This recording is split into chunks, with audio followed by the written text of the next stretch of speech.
د شپږیزې شپږم پړاو سیالیو لپاره نن ماښام لوبغاړي پیرل کیږي. سلام او مینه خوږو نازنینو ملګرو، ستړي مه شئ، وخت مو په خیر.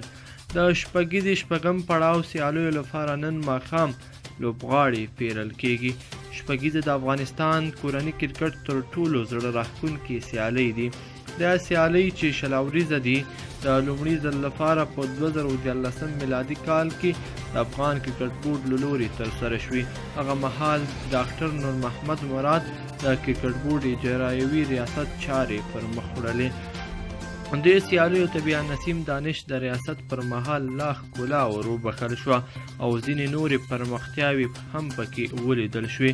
د نوموړي د ریاست پر مهال سیالیو ته له پاکستانه هم ګڼ شمېر لوبغاړي راغلل چې بیا وروسته د اتم مشل د ریاست پر مهال پکې لا نور پرمختګونه رامنځته شول. دا سیالۍ هر کال له نوښتونو او پرمختګونو سره ملې وي چې ګڼ شمېر ځوان لوبغاړي افغان کرکټ ته وړاندې کړه. په دې سیالیو کې د پاکستان سربیره د زیمبابوې، سریلانکا، آیرلینډ، ویسټ انډیز او ځینې نورو وړو هیوادونو لوبغاړي ګډون کړی دی.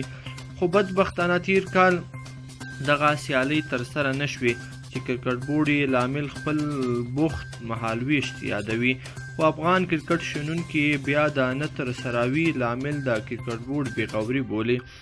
سږکال د شپږیزې سیالۍ د اسد د میاشتې په وروستیو کې پیلېږي. تر دا مهاله معلومه نه ده چې دا وار به په دې سیالیو کې نړیوال لوبغاړي ګډون وکړي او که نه.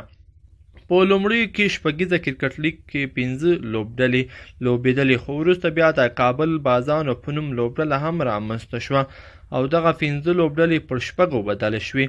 په وروستي ځل دغه سیالۍ په 2018 میلادي کال کې ترسره شوې چې پایلوبه یې د محمد نبي په لوبډلمشرۍ د میساینک او راشد خان په لوبډلمشرۍ بند امیر لوبډلو ترمنځ ترسره شوه او اتلولي د بند امیر لوبډلې وګټله.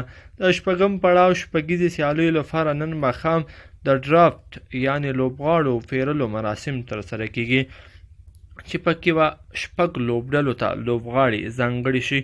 که ویډیو او معلومات مو خوښ شوي لایک کړئ ویډیو او نورو دوستانو سره یې هم شیر کړئ. مننه.